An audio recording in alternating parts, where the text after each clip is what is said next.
Bienvenue à Coram Deo. Ta famille, ta maison, ton église. Tout comme Jésus nous l'a appris, nous voulons vivre une vie d'amour, de solidarité, de compassion. Notre but, faire que Christ soit au centre de chaque famille. Et si tout ça commençait dans ta famille? Bienvenue à Coram Deo.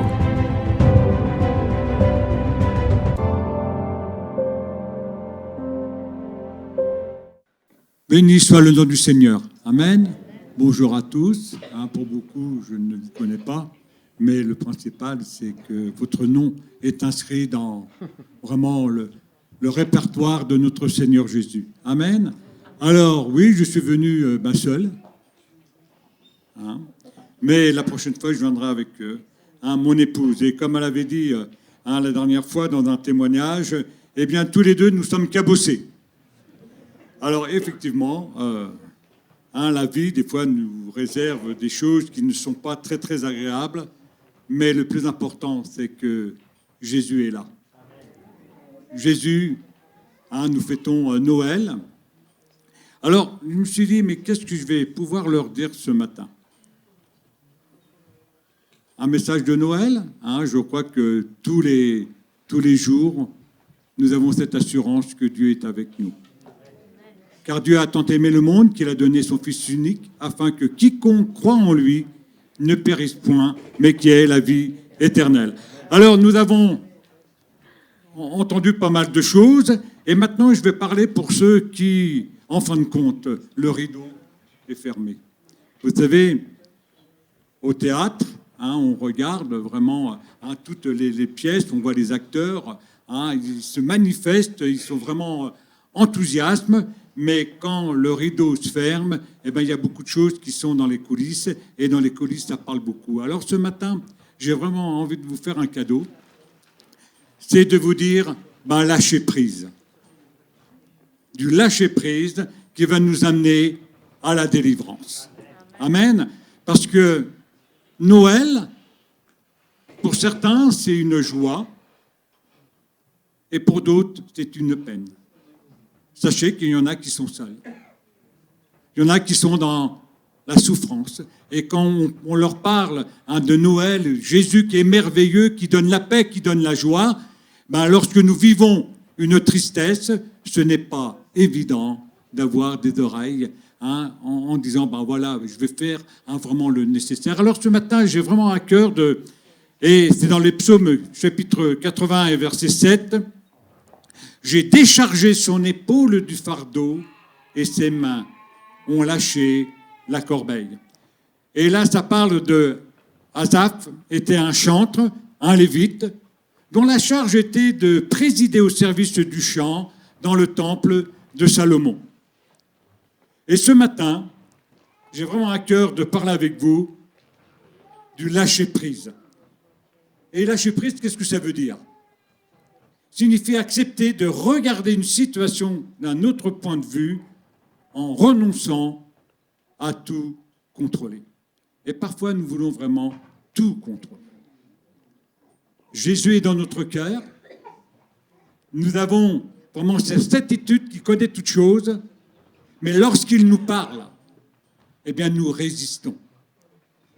Et certains me diront, oui, mais c'est un mot à la mode.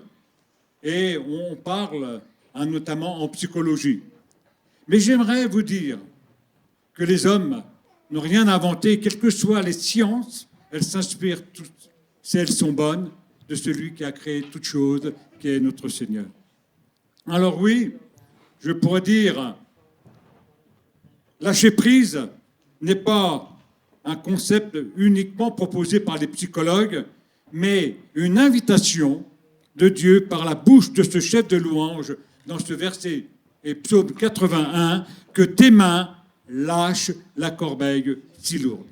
Alors peut-être que ce matin, tu dis dans ton cœur, comme le peuple d'Israël en Égypte, Dieu va-t-il intervenir? Dieu va-t-il intervenir? Et il arrive qu'on puisse en douter quand les difficultés demeurent. J'ai vraiment à cœur de vous dire, quels que soient les problèmes, quelles que soient les difficultés que nous pouvons rencontrer en fin d'année et nouvelle année, sachez que le Seigneur connaît toutes choses dans vos cœurs. Mais bien souvent, nous lui résistons. Et le cadeau que j'ai vraiment envie de vous faire ce matin, et je me le fais à moi-même, c'est de lâcher prise sur certaines choses qui nous pourrissent la vie. Et je vais vous dire ce qui m'a pourri un peu la vie un peu plus tard. Il arrive qu'on puisse en douter, certes quand les difficultés demeurent, car le peuple hébreu avait de quoi aussi en douter. Depuis si longtemps, il était esclave des Égyptiens, condamné à des travaux forcés. Mais Asa, pourtant, en résumé de l'action de Dieu, dit « J'entends une voix qui dit « J'ai déchargé son épaule du fardeau et ses mains ont lâché la corbeille. » Alors, cette voix qui parle de délivrance, je dirais, de ce fardeau. Il s'agissait des corbeilles remplies d'argile pour fabriquer les briques. Mais ce fardeau si lourd de l'esclavage qui courbait son dos et l'épuisait physiquement et moralement. Mais Dieu intervient pour libérer son peuple. Mais il est important de considérer ce que le peuple hébreu en a fait. À votre avis, qu'est-ce qu'il en a fait, ce peuple hébreu? À noter que Dieu dit « j'ai déchargé ». Quand Dieu dit « j'ai déchargé », Dieu a fait sa part. Non? Il a fait sa part. Et la suite du verset nous dit « le peuple a lâché les corbeilles ». Et là, nous voyons que chacun a pris sa part dans la délivrance de cette situation. On veut toujours que Dieu fasse les choses. Mais on prie, on dit « Seigneur, donne-moi telle chose ». Mais nous sommes toujours en train de demander. Et nous écoutons très rarement.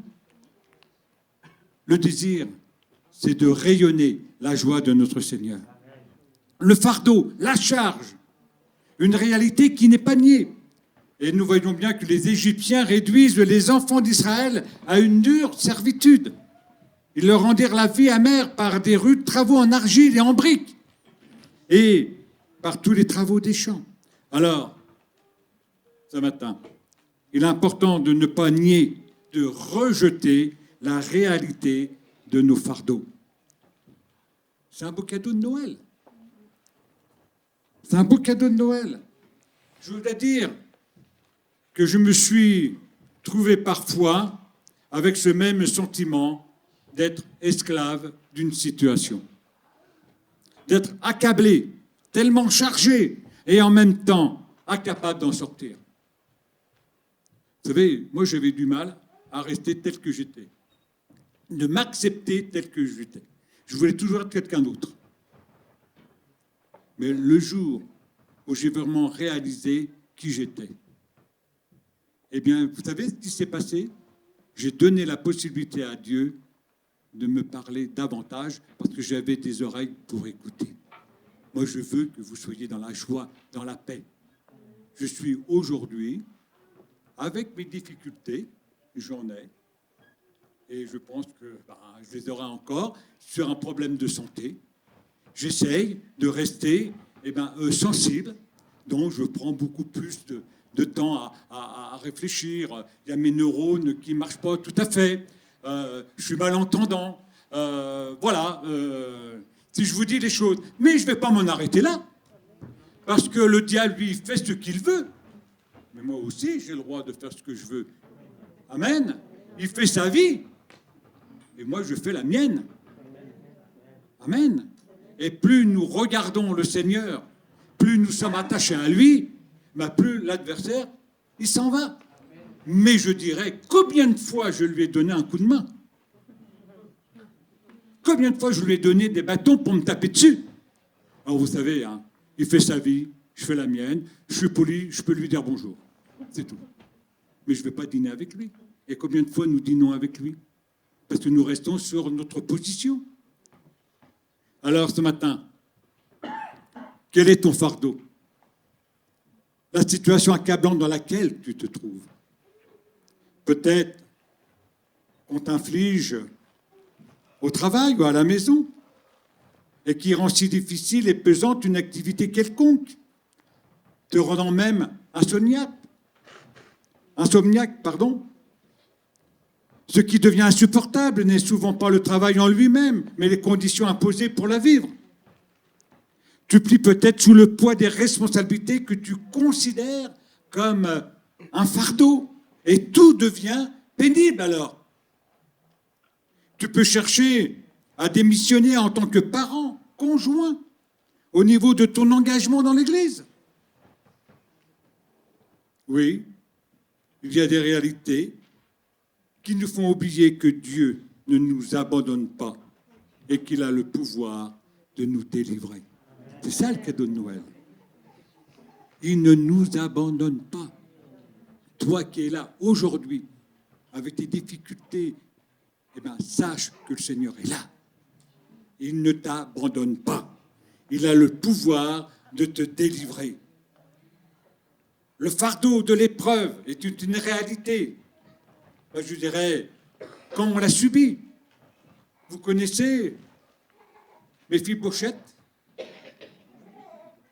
Il est âgé de 5 ans lorsque son père Jonathan et son grand-père, le roi Saül, trouvent la mort à la bataille.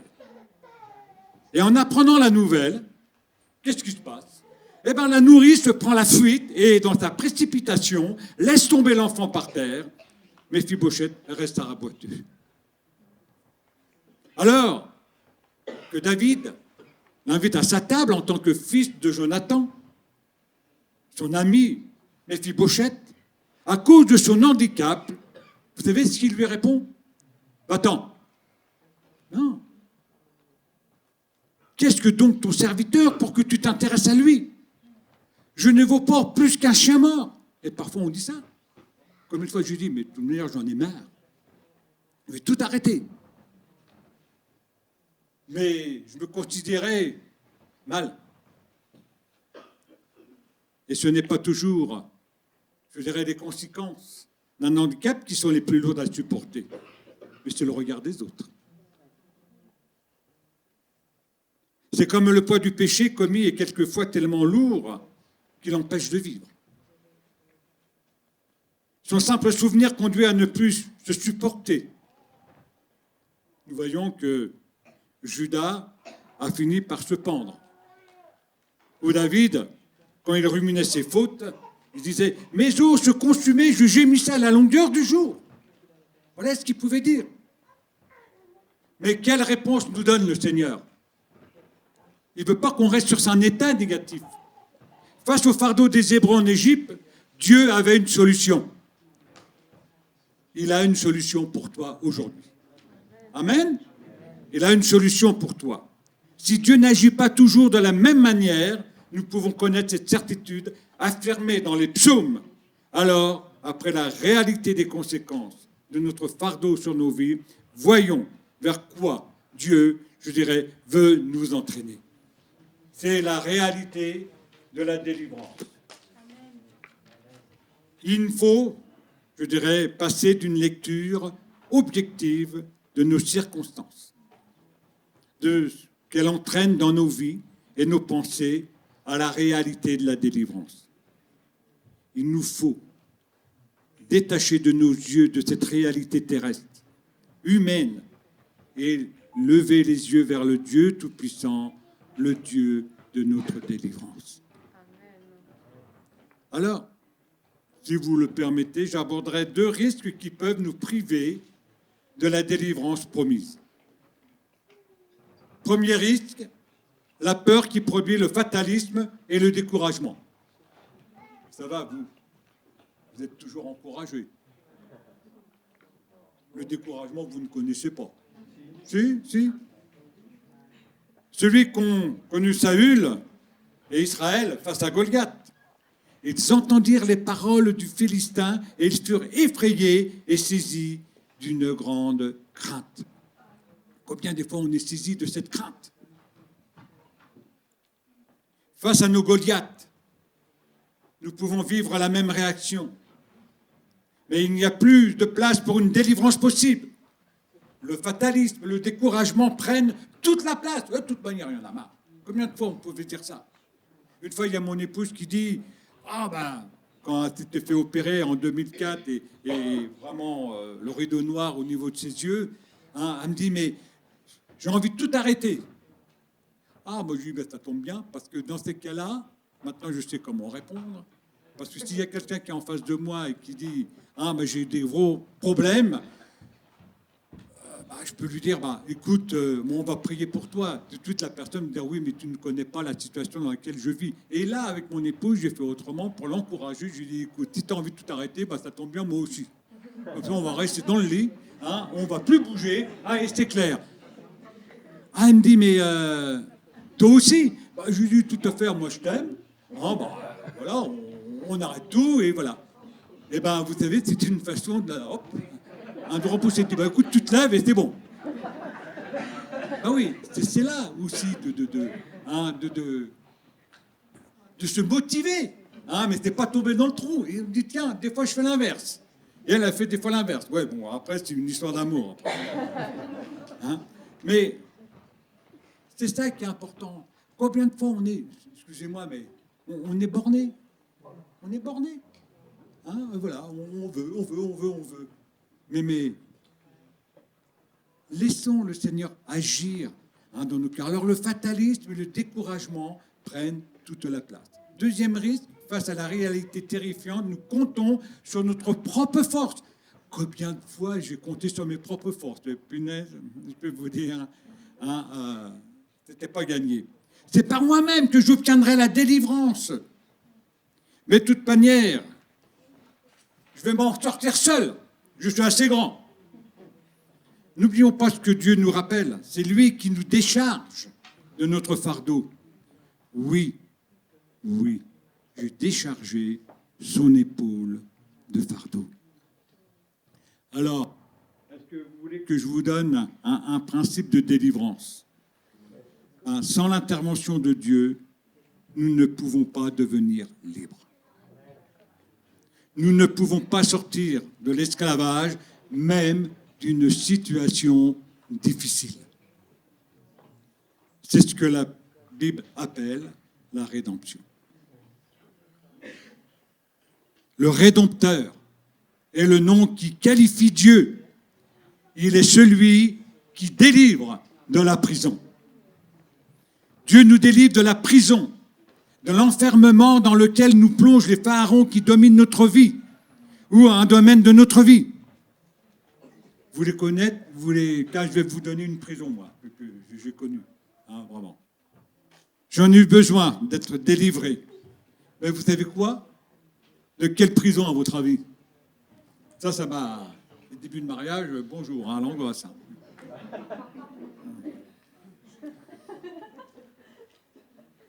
J'ai été délivré. Alors il y en a qui disent, mais il ne faut pas que tu le dises, ça ne faut pas. Toi, tu es pasteur. Oui, je n'ai pas été, moi, délivré de la prison de la drogue, non. De la cigarette, non. Mais j'ai été délivré de la prison du mensonge. Vous savez ça? Ouais. Le mensonge m'a pourri la vie, moi. On est bien d'accord. Et les débuts de mariage, je peux vous dire, ça dansait à la maison. Mon épouse s'est mariée avec un gars qui lui a baratiné. Eh oui. Et je peux vous dire, courage, elle est mignonne. Et je peux vous dire, elle n'est pas venue en disant, mais pourquoi tu mens? C'est pas bien. Bon, elle a le verbe. Moi, je l'ai un peu moins, elle a le verbe. Peut-être que, il fallait que je m'accroche des fois. Mais je peux vous dire, c'est à partir de là que j'ai reconnu mon mensonge, mais j'ai vraiment dit au Seigneur, maintenant, Seigneur, viens vraiment dans ma vie. Et il y a beaucoup de choses qui s'est fait. Oh, j'ai pas eu une délivrance comme ça, pas radicale. Hein. Non, ça a mis des années. Hein. Mais je peux vous dire que je suis aujourd'hui délivré, hein, pour moi, qui m'a créé vraiment des gros problèmes, des grosses difficultés. Mais ça m'a permis aussi de faire tout un travail sur moi-même. Alors aujourd'hui, eh bien, je m'accepte tel que je suis. J'accepte tout. Je me culpabilise plus. Et il y a beaucoup de choses. Et vous savez ce qui s'est passé? Eh bien, aujourd'hui, je peux dire, ce n'est plus moi qui vis, mais c'est Christ qui vit en moi. Parce que j'ai été délivré, hein, de cette prison qui m'enfermait. Mais peut-être qu'il y en a certains qui reconnaissent aujourd'hui leur prison. Nous ne sommes pas là pour nous condamner.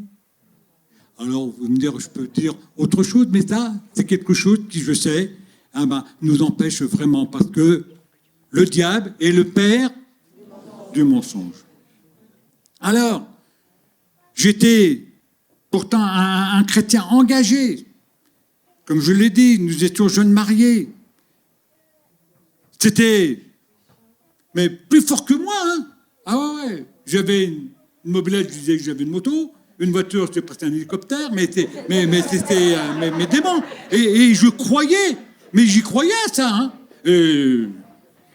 Mais mes mensonges les plus insignifiants comme les plus gros ont occasionné des difficultés terribles, je dirais, hein, dans mon couple. Ça, c'est...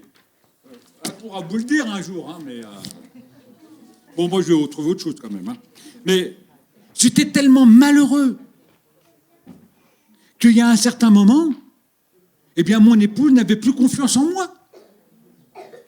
Mes efforts ne servaient à rien. Parce qu'elle voulait savoir, vraiment, elle voulait du concret. Hein. Mais pour avoir du concret tout de suite, c'était pas évident. Hein.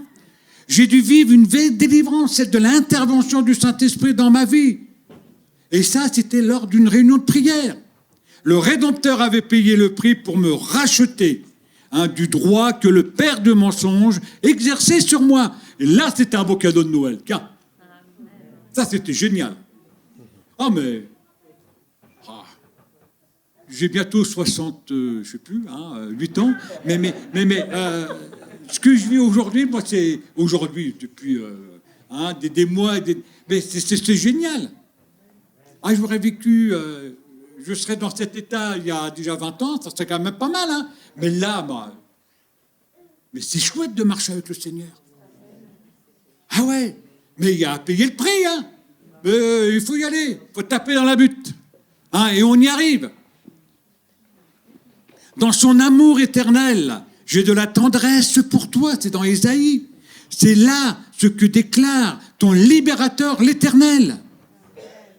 Et dans Luc chapitre 4, versets 18 et 19, « L'Esprit du Seigneur est sur moi pour annoncer une bonne nouvelle aux pauvres. Il m'a envoyé pour proclamer aux captifs la délivrance, la libération, pour apporter la délivrance aux opprimés et proclamer l'année de grâce accordée par le Seigneur. » Et la parole de Dieu nous dit encore, « Vous avez été libérés de cette manière futile de vivre que vous ont transmis vos ancêtres. Il a fallu que le Christ, tel un agneau, pur et sans défaut, verse son sang précieux en sacrifice pour vous. » C'est ce que nous avons chanté tout à l'heure. Voilà l'œuvre de Dieu. Oui, Dieu a déchargé tes épaules. Il a retiré ton fardeau. Cela est vrai aujourd'hui pour toi, pour chacun d'entre nous. Amen. Alors, je fais très attention de respecter mes feuilles, hein, parce que, vous savez, hein, après 2 AVC, c'est pas évident, donc j'essaye de rester dans le cadre. Vous voyez, c'est un effort, parce que moi, j'aurais tendance à partir vite, hein, vous savez. Hein. Je peux vous raconter des histoires, hein, mais non. Mais il faut reconnaître. Donc, j'essaye, alors là, de rester vraiment sur un fil. Moi, je suis éparpillé des fois, hein, mais le Seigneur est là. Amen. Je reconnais Donc l'adversaire ne peut rien faire. Donc c'est à moi de me corriger. Car Dieu m'a déchargé en son temps du poids du mensonge qui pesait sur mes épaules comme, je dirais, un harnais qui faisait de moi une marionnette entre les mains de Satan. Et il rigolait. Il savait de toute manière que j'allais toujours tomber dans un mur. Mais c'est la réalité de la délivrance. La réalité de l'abandon. Et ses mains ont lâché la corbeille. Oui, il a fallu que les Hébreux lâchent la corbeille, qu'ils abandonnent le poids de leur fardeau. Et là, qu'est-ce qui se passe? Il s'agit là du lâcher-prise, indispensable pour jouir pleinement de la délivrance de notre Dieu. Tu veux lâcher là ce matin? Et encore tu dis, je lâcherai si mon conjoint lâche.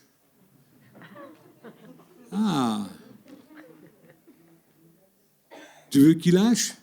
Ben lâche le premier. Amen. Et tu seras un exemple pour lui. Arrêtons sur la résistance. Et vous savez, nous chrétiens, et pour ceux qui n'ont pas encore fait la paix avec le Seigneur ce matin, ben faites-le. Parce que vous voyez, ce n'est pas une histoire de fait, c'est une réalité. Que lorsqu'un malheureux crie, ben, il répond. C'est une certitude. Et ses mains ont lâché la corbeille. Mais nous pouvons vivre son contraire, malheureusement. Mais Dieu nous libère. Mais nous ne lâchons pas prise, mais lâchons prise.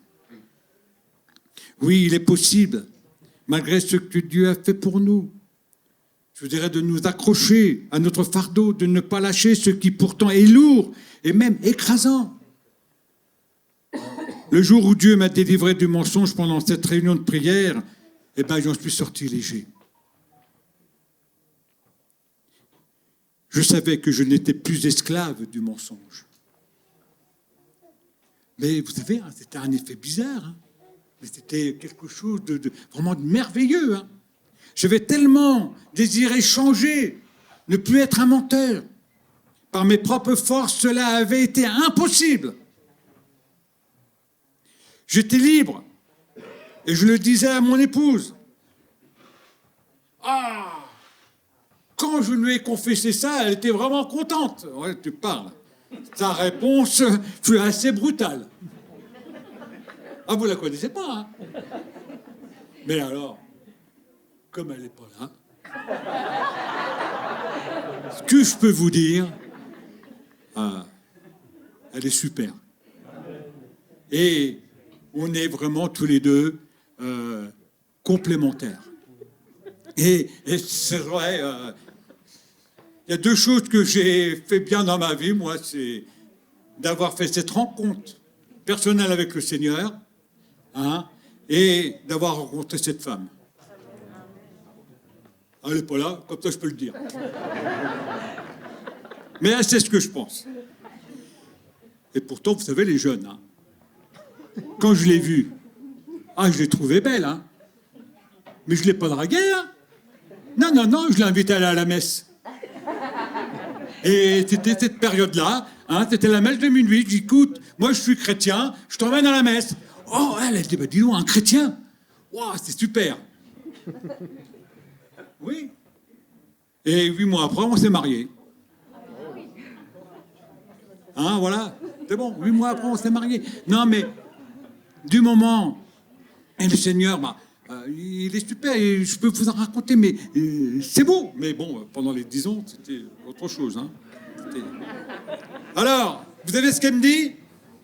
On reconnaît l'arbre à son fruit.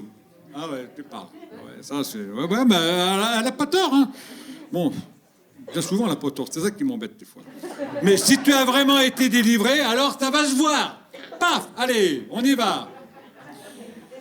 Oui, chérie, je t'aime. Oui, d'accord, ouais. Non, mais... Moi, je suis bien, alors, donc... Et elle avait raison. Alors, je ne vais pas dire pour une fois. Non, elle avait raison. Mais j'avais ma part à faire maintenant. Il fallait que je lâche prise avec mes mauvaises habitudes, avec ma volonté de toujours plaire ou plutôt ne pas déplaire. Il fallait que je lâche prise avec les conséquences de la vérité. Vous savez, maintenant, regardez, je suis très libre, très léger. Il fallait que je lâche prise. C'est étonnant, car quand on est prisonnier d'un maître qui domine sur nous, les conséquences sont terribles. J'avais tellement du mal autour de moi et notamment à mon épouse. Et après, je craignais les conséquences de la vérité. Ah oui, parce que ça a sorti, hein. J'ai dû pleurer devant le Seigneur et lâcher prise, abandonner ce que j'imaginais des conséquences de la vérité. Et je vous fais un beau cadeau ce matin. J'ai dû découvrir les bienfaits de la vérité, y compris quand elle me gênait. Ça, c'était dur, hein. Quand j'avais envie de la transformer. Vous savez, pour transformer quelque chose, moi, j'ai été très vite, hein. Vous savez, la vérité, plutôt, le mensonge prend l'ascenseur, mais la vérité prend les escaliers. Alors, si tu mens, ou si tu fais autre chose, abdique tout de suite, parce que de toute manière, l'adversaire, il va te mettre sur la bonne route pour que tu prennes le mur. Et ça, je l'ai réalisé. Mais vous savez, hein, comme un ancien alcoolique, ou celui qui a beaucoup fumé, qu'on est accro, parce que j'étais un accro, hein, ben, je fais attention, hein, parce que je ne me mets pas dans des difficultés où je sais que je peux détourner la vérité. Hein.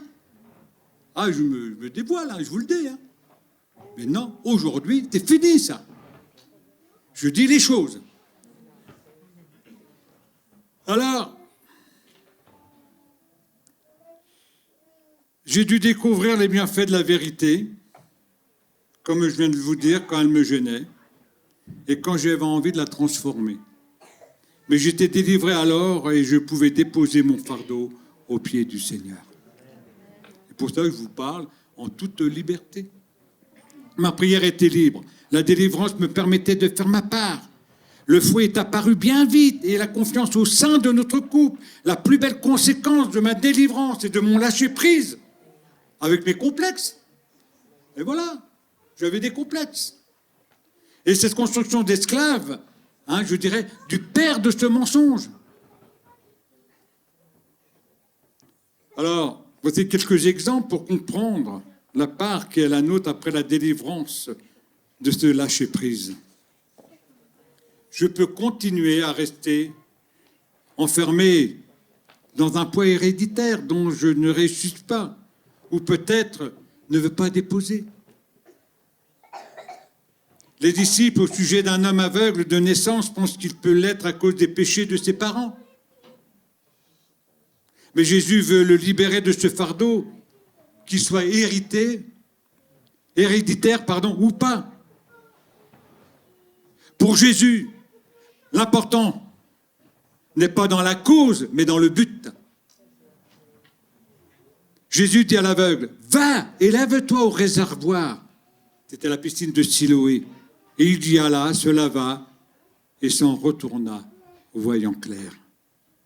Il a lâché ce fardeau dont le Seigneur voulait le délivrer en faisant la démarche d'obéissance et de confiance. Après, il faut se mettre dans la marche de l'obéissance, dans la confiance. Alors, ne sommes-nous pas parfois dans cette posture ? Nous recevons la parole de délivrance dans une situation ou une autre, y compris par rapport à notre éducation, l'hérédité. Cependant, après avoir reçu la parole de délivrance, après avoir même demandé la prière et senti que Dieu agissait, nous gardons quand même la corbeille. Nous ne lâchons pas prise. Alors, qu'est-ce qui se passe ? Nous subissons les conséquences de quelque chose dont Dieu nous a délivrés et nous rendons nuls l'effet de la puissance de Dieu. Cet homme aveugle, certainement à cause de l'hérédité, pour bénéficier des conséquences de la délivrance de Jésus, devait aller se laver au réservoir de Siloé. Il fallait qu'il fasse une démarche. Et nous faisons la démarche. N'attendons pas le dernier moment. N'attendons pas le dernier moment pour faire cette démarche. Et j'en arrive à la fin. Vous voyez, je me promène avec mes feuilles. C'est de la belle feuille. Non, mais vous savez, je ne me prends plus la tête. Alors donc, c'est clair. Il fallait qu'il lâche prise avec sa propre représentation de ce que Dieu voulait pour lui. C'est les raisons de la cécité. Faisons cette démarche. Voilà. Vous savez, c'est bien. Cadeau de Noël. Jésus est toujours dans ma vie, dans mon cœur. Quand ça ne va pas, je le dis. Quand ça va, je le dis. Et voilà. Et je m'entends super bien avec lui. Hein. Ah ouais. On a des bonnes relations tous les deux. Dans la prière, dans la méditation. Je vois mon épouse, je lui dis, on va prier. On fait ci, on fait ça. Je demande au Seigneur, qu'est-ce que je mange à midi? C'est ton problème, c'est pas le mien. Il me dit. Oui, on lui pose des questions des fois. Et on a la réponse dans la parole de Dieu. Mais c'est clair. Mais par contre, Seigneur, là, je suis devant une difficulté. Parle-moi. Et vous savez, bien souvent dans l'Église, le Seigneur parle tantôt d'une manière et tantôt d'une autre. Mais nous avons des oreilles. Alors nous, comment on dit? On écoute, mais on n'entend pas. Et pourtant, combien de fois le Seigneur parle? Alors, je peux continuer à vivre sous le poids de la culpabilité pour une faute dont j'ai pourtant demandé pardon précédemment à Dieu. Mais pourquoi? Dieu me délivre, me pardonne. Mais moi, souvent, je garde la corbeille chargée de cette culpabilité qui me rappelle mes fautes et mon péché. Oui, je dois lâcher prise et arrêter de ressasser, de me retourner, de regarder constamment en arrière. Moi, le rétroviseur, de temps en temps, je regarde toujours le pare-brise. Quelqu'un me disait, après un temps de prière pour qu'il soit délivré, libéré d'une situation difficile, qu'il avait contribué à faire grandir une amertume et de la colère dans son cœur, au point où il était devenu extrêmement violent en parole avec des gens qui l'aimaient. Vous savez, il y a des moments où on ne veut pas abdiquer. Mais allez, n'attendez pas demain, mais maintenant. Alors c'est trop facile de profiter du pardon de Dieu. J'ai fait tellement de mal que même si je sais que Dieu me pardonne, moi, je ne le pardonnerai jamais. Tu sais, hein? Je te pardonne. Mais je ne dis rien, mais je me rappellerai. Ça ne vous dit rien, ça? Mais oui, mais il faut dire, ouais, on a Hermon, là, c'est vrai. Vous ne pensez pas tout ça. Mais là, c'est pareil. Le pardon, c'est pas évident, hein? Moi, il y a certaines situations, je ne sais pas ce que je ferais, hein, je vous le dis franchement. Hein. C'est pour ça que je préfère être vraiment en Christ. Comme ça, si demain, il m'arrive quoi que ce soit comme situation, du moment que le Seigneur est avec moi, je pense que j'aurai des bonnes décisions. Bon, comme je ne sais pas, je vis aujourd'hui. Demain, on verra. Non, mais honnêtement, il ne faut pas se la jouer avec le Seigneur. Il connaît notre cœur, il sait ce que je pense. Je peux vous dire des belles choses, mais à l'intérieur, ça peut être mauvais. Oui. Hein, on est en train de dire que Dieu est vraiment vivant. On n'est pas là pour faire un sketch. On n'est pas là pour dire, tantôt je marche, tantôt... Hein, vous savez, les chrétiens en dents de scie. Ouais, mais... on ne sait pas à quoi jouer. Vaut mieux progressivement ancrer vraiment dans le Seigneur et faire confiance en sa parole. Cherchons à comprendre au travers de ce qu'a vécu David. Je t'ai fait connaître mon péché et tu as effacé la peine de mon péché. Effacé, rien à ajouter. Alors, frères et sœurs, Dieu délivre. Il efface en pardonnant. Et toi et moi, on doit lâcher la corbeille, accepter tout simplement d'entrer dans une nouvelle vie. Amen. Il nous faut accepter une transformation à laquelle nous sommes associés. Ne plus vivre en esclave, c'est aussi accepter de ne plus travailler pour Pharaon, de ne plus porter des corbeilles en argile. Nous voulons souvent être délivrés de l'oppresseur, de ce qui domine sur nous, mais parfois nous gardons dans nos façons de vivre la corbeille d'argile. Alors je peux continuer à me faire du souci, même après l'avoir remis à Dieu. Mais apprendre à lâcher la corbeille est certainement un pas de foi nécessaire. Quelque part, si je ne le fais pas, c'est parce que, d'un côté, je veux que Dieu agisse, qu'il me libère, mais souvent sans changer d'attitude, de façon de voir, de penser.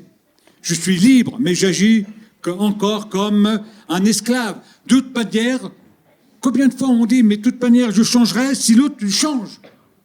Mais de toute manière, je suis né comme ça, je ne changerai pas.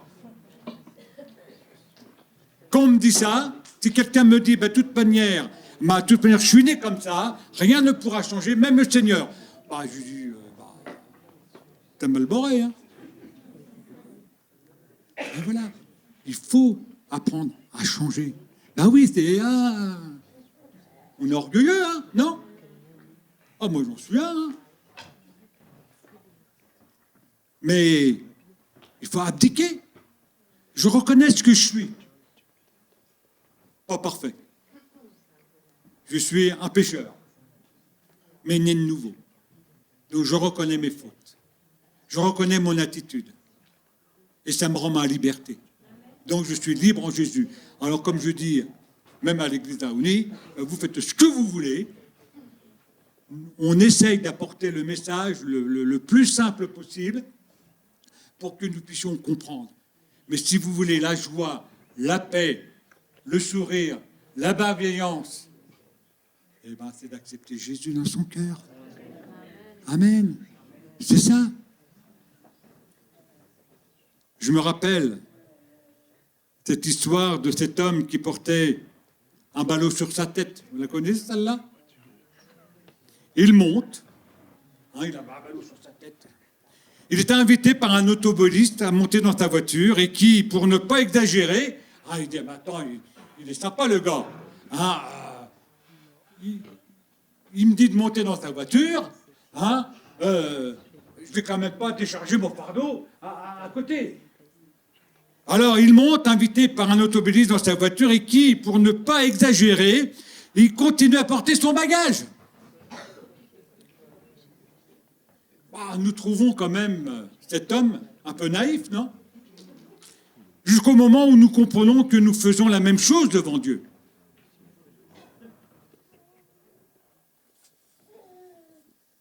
Le fait de vivre cette attitude en restant accroché à la corbeille, qu'est-ce qu'il y a? Provoque une pression supplémentaire qui empêche de rayonner et d'être épanoui. Qui a envie d'être épanoui? Chacun d'entre nous. Je suis heureux, car Dieu m'a délivré. Ne pas vraiment lâcher cette corbeille qui me pèse provoque une fatigue morale et physique. Vous savez, des fois, quand ça ne va pas bien, au lieu de reconnaître ton péché, on dit « Ah, j'ai mal à la tête aujourd'hui, j'ai mal au ventre. Oh, non, ça ne va pas bien, j'ai mal dormi. » Bien souvent, on dort mal parce que le Seigneur nous parle, mais on fait de la résistance. Mais au contraire, lâcher la corbeille, c'est réagir comme Abraham qui obéit pour lui offrir son fils en sacrifice, qui va jusqu'au bout et qui affirme précédemment à Isaac, qui demande « Où est l'animal pour le sacrifice ?» L'Éternel pourvoira. Confiance, même si la logique refuse cette pensée. Lâcher la corbeille. C'est réagir comme Pierre qui est en prison à cause de son témoignage et qui dort malgré le risque de mourir le lendemain. Quand même bien d'avoir la paix. C'est beau d'avoir la paix, non? De s'endormir dans la paix. et de se réveiller en paix. Je termine. C'est réagir comme Paul, qui s'entend dire que l'épreuve physique pour laquelle il prie depuis longtemps va continuer en acceptant que c'est dans la faiblesse que la puissance de Dieu s'accomplit. Ça, c'est un verset que je crois, vraiment. Lâcher prise au moment où Dieu agit, parle et délivre, c'est commencer à le louer. Parce que tourner ses regards vers lui, c'est arrêter de se considérer égocentriquement. C'est diminuer soi-même et laisser le Seigneur grandir en nous. Moi, je veux que le Seigneur grandisse en moi. Et je désire qu'il grandisse en vous. Amen. C'est vivre alors ce repos, cette paix qui découle d'un abandon vrai à ce que le Seigneur fera. Alors, mes bien-aimés, vous voyez, regardez, je range. Alors, mes bien-aimés, combien de fois, après avoir été délivrés, nous reprenons notre route comme si de rien n'était, comme s'il ne s'était rien passé. Vous savez, des fois, on a la mémoire courte. Mais je crois vraiment que Dieu agit maintenant. Je sais que je suis pas beau, mais je plais, donc vous n'allez plus me regarder. Hein. Je vous invite à fermer les yeux.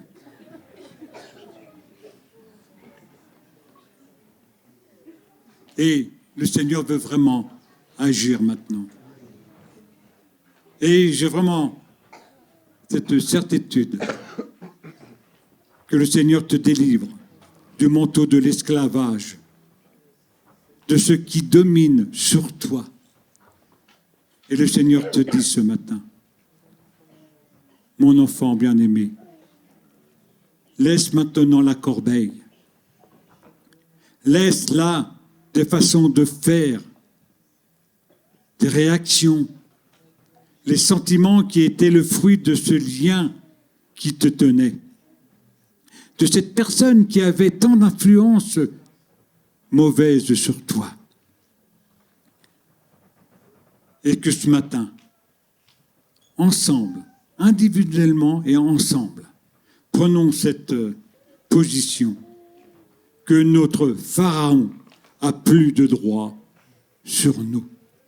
Ton Pharaon a plus de droit sur toi. Alors, ce Pharaon peut être une personne, peut être une situation, ou peut être un péché. Mais sachons que Dieu t'en délivre. Mais si Dieu te délivre, c'est à toi maintenant de lâcher prise et d'accepter de vivre autrement. De vivre autrement.